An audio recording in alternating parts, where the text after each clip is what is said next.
Hey, welcome back to the show. I am so excited today for you to listen in to this conversation that I had with Erika. So let me tell you a little bit about her. Erika Diaz-Castro, your Jesus loving Puerto Rican life coach, who is the host of Her Renewed Strength, the podcast. Her podcast is the biblically sound life coaching podcast for Christian women who are stressed, overwhelmed, or on their way to, or even back from burnout. Erika is such a joy and a blessing to the body of Christ. And I'm just excited to introduce her to you all today because she had so many nuggets and so much information and just so much wisdom that she poured out during this conversation. And I know it's going to bless you tremendously. But before we jump into this, I want you to hear another show review. This review comes from Michelle, and she titled it Vital for a Baby Christian. And it reads, "The truth I heard in the episode today was mind-blowing for this baby Christian. Every single scenario that Shayla shared in her second episode, I have experienced. And it's almost comforting to finally know that it all comes from the enemy. She helps me be aware of it, and now I know what to do. I am so thankful for her." Michelle, thank you so much for this review. I truly, truly appreciate you taking the time to write that. And I thank God that the message was impactful to you. And you are right. The enemy is always after us, but we are greater through Christ Jesus. So I'm glad you're here, and I hope you'll stick around in the podcast community. And a huge thank you to all of you who have already left a rating and a review. I am so appreciative because it helps us to get the message out even further, and it pushes the Called and Confident podcast out in front of more people. So it's a huge, huge help. Thank you so much. You can always leave a review. Today, she is another phenomenal woman of God, and I am excited about our conversation. So Erika, welcome to the Called and Confident podcast. Thank you. I'm happy to be here. Hi, everybody. So glad to have you. So I'll connect it with Erika through a podcast community that we're both a part of. And so I was listening to her podcast, which, by the way, is phenomenal. So I'll make sure you have all the links to that in the show notes. And I was listening to her podcast and I was like, wow, who is this lady? I'm loving her vibe and her flow and her energy and the information and the wisdom that she's sharing. And I was thinking, wow, we definitely need to connect. And so we were able to connect quickly. And so I'm just glad to have her here today to share her wealth of knowledge and information with you all. So Erika, will you please just introduce yourself however you feel led? Yeah. So I try to keep it simple. On my show, I call myself your Jesus loving Puerto Rican life coach. I think it just is like straightforward, packs a punch, and you kind of get a feel for my personality. But first and foremost, a daughter of the King. And I think, identity is so important to build a foundation on, and my identity is in Christ. So before I'm anything else, I'm a follower of Christ, and I'm so grateful that I get to do life his way. Yes, I love that. I love that. So, Erika, here on the Called and Confident podcast, we talk a lot about just discovering our calling and what God has led us to do. So, I was wondering if you could share with us, how did you discover your calling? Yeah. So, calling is one of those words that the world likes to twist, right? And it kind of ties into what the world will tell you your identity is. So I had to do some unlearning in that sense, because I was really heavy into the new age when I was younger. And unfortunately, through life coaching, I got certified through this person who had learned from Tony Robbins and all the popular people out there. So they were teaching me a bunch of things that are just not biblical and don't align with what God says about who we are. So I first had to unlearn all of that. And I can say with confidence, no pun intended, that that it was really after I was diagnosed with cancer that I started to see what God was doing in me and see who I was, so that I could truly step into what he had me focusing on and using my gifts for. So I can definitely speak to, us having been in a season of depression and anxiety leading up to that, because I was so worried about what I was supposed to be doing. And then when I was diagnosed with cancer, I was 28 at the time. I had just gotten married a month before that. And I remember just seeking the Lord about everything, like every single thing. I opted not to do chemo at the time. They were, they had a very aggressive treatment plan that Uh-huh. they were recommending. And I was like, you know what? I'm not going to do that. I'm just going to like retreat and turn Yeah. to the Lord. And I just studied my Bible every day. I took like 3 months off of work. I got a therapist. I worked through the anxiety. I slept more, and I just Mm-hmm. I didn't do a whole lot except for Bible study, journal, and exercise and sleep. Are you ready to discover your calling in 30 days or less so you can confidently take action on your God given assignment? If so, I have a brand new training just for you. In 30 minutes, you will learn how to find tools to assess your unique gifts, locate scriptures to support your calling work, seek out mentors and training resources to be better equipped, take action to launch into your calling. It's time to stop wondering, how do I know my calling, and finally learn the steps to take action on your God-given assignment. To get access to the workshop, go to shaylahilton.com/free workshop or check the show notes below for the link. So through that, I saw that God was showing me that I needed to be bold, and Mm-hmm.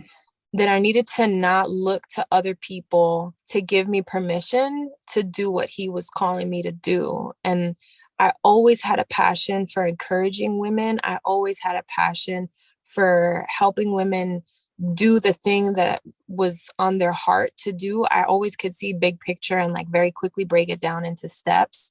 For some reason, I thought I needed to be like a psychologist or something. And so I had to not give into that. Yeah. And so there was definitely a lot of like resistance and just back and forth with me and God.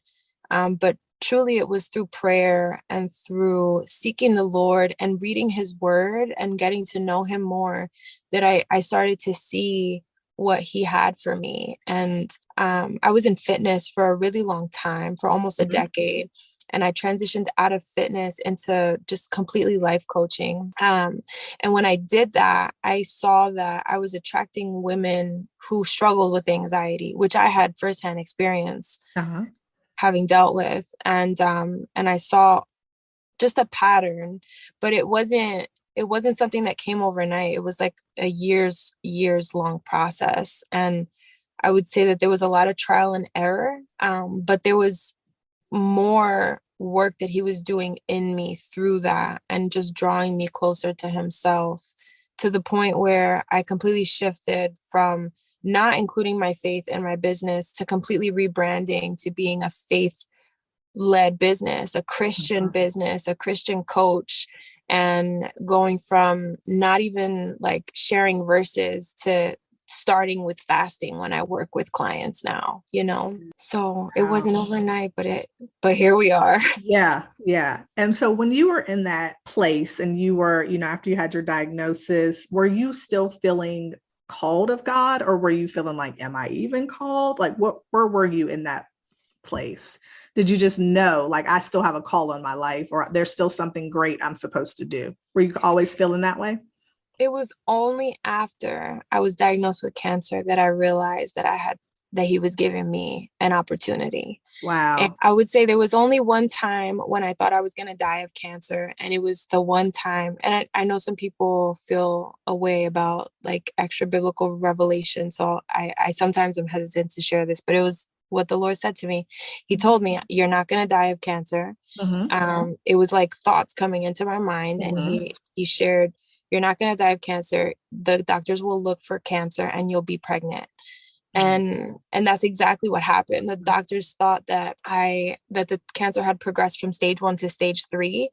And it ended up being, when I went for a second opinion, wrong. I was actually pregnant and it was still stage 1. So I could still do things that I was doing to Yeah. navigate and manage it naturally.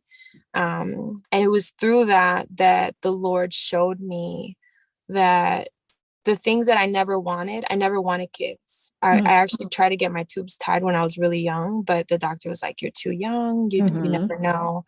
It was through that experience and through that trial that the Lord showed me that the things I never thought I wanted would actually be the things that he would use to bless me the most. Wow.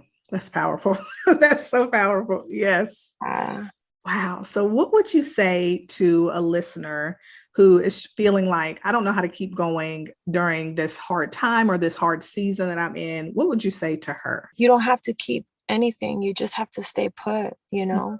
I Mm-hmm. think one of the things that I was trying to do was like figure out every which way I could to heal naturally from cancer, right? I just wanted it out of my body. Yeah.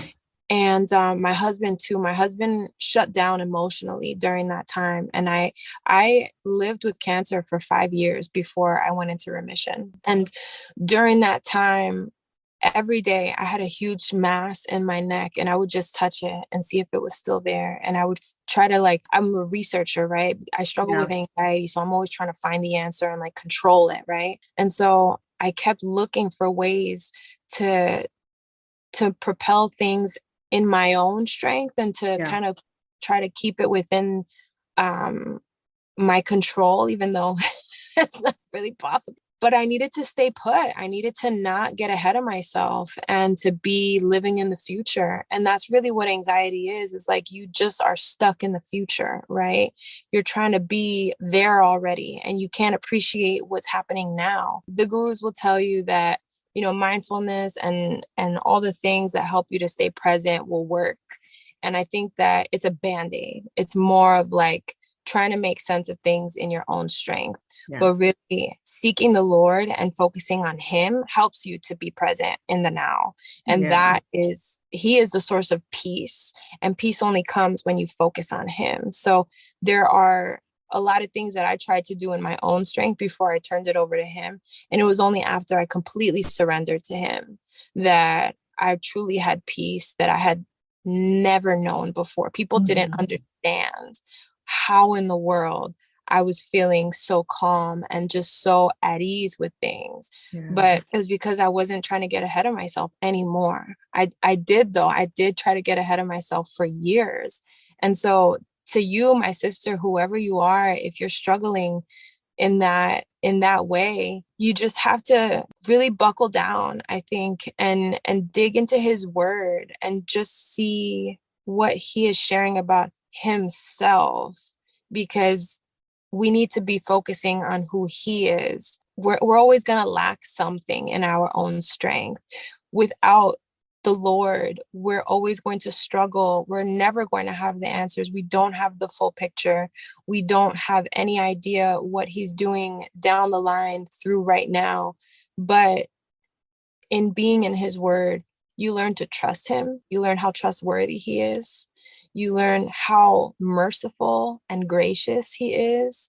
And I think that combination alone, you know, amongst the many other attributes of the Lord, that combo is enough to sustain you right now. And it might not feel natural, but we're not called to be living in the natural, right? We're called to be Right. living by the Spirit. That's so good. That is so good. And you kind of just answered my next question, which was, what are you learning about God in this season? And I think you pretty much just answered it, but is there anything you want to add to that? Yeah, you know, I just finished leading a 4-week study of Jonah inside of my Facebook group. And what was so crazy to me was that there were ways that God was merciful and extended grace to me that I hadn't realized until I studied Jonah. And these were things that happened years before, but I only came to appreciate them now. And I was so astounded, like, oh my goodness, when I didn't even know you, you were protecting me. When I didn't even follow Christ, you were preserving me so that Yeah. I could do the thing now, you know? And this was like years in the works, right? Be that because we're too focused and busy on other things. It's so true. So the last question I have for you, Erika, well, this is kind of a fill in the blank. Sure. So if a woman is going to confidently walk in her calling, she must blank. She must surrender to God's plan. When you follow his lead, the confidence comes because it's confidence in him. When you do your own thing, you question yourself am I equipped? Am I ready?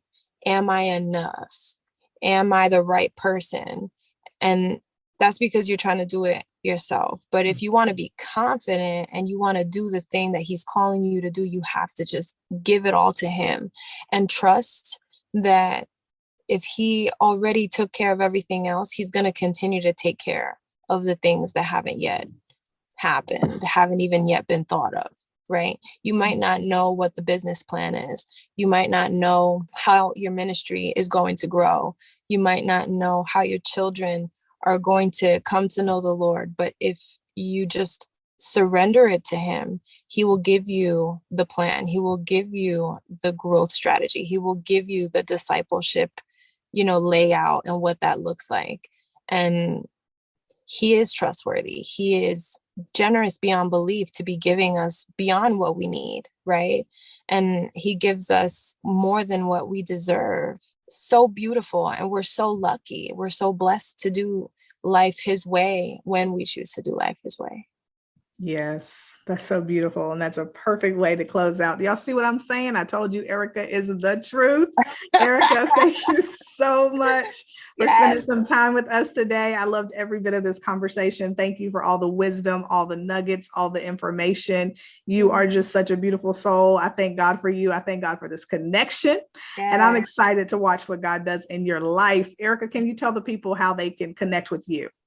Yeah, the easiest way to find me is to check out the podcast, Her Renewed Strength. The podcast, that's herrenewedstrength.com/podcast. And if you want to dig into Bible study with me, I have 3 studies that we've gone through. They're each 4 weeks. So you can go to herrenewedstrength.com/community. And our next Bible study is going to be in Q4. We're going to be digging into the book of Ruth. So if you are wanting to dig into the word, we break it down line by line. We're digging into all the things and taking our time and just allowing the Lord to really bless us through his word. So I invite y'all to check it out. And I think that's the best thing to do, right? Just to dig into the word. So that's what I prefer. Perfect. You all definitely subscribe to Her Renewed Strength podcast. I'm subscribed. I don't miss an episode and you won't want to either. Erika, thank you so much. I appreciate you so much. And everyone, thanks for joining us. Thank you guys. Bye. All right, sis. I know you have to get back to your day, but I hope this was helpful and I pray it blessed you tremendously. Before you go, can you leave me a written review for the show on Apple Podcasts and share this with another sister who is ready to confidently walk in her calling? Oh, and don't forget to connect with me on social media. I appreciate you and I want you to know that I'm praying for you. Just remember, God's got it and God's got you. Talk to you soon.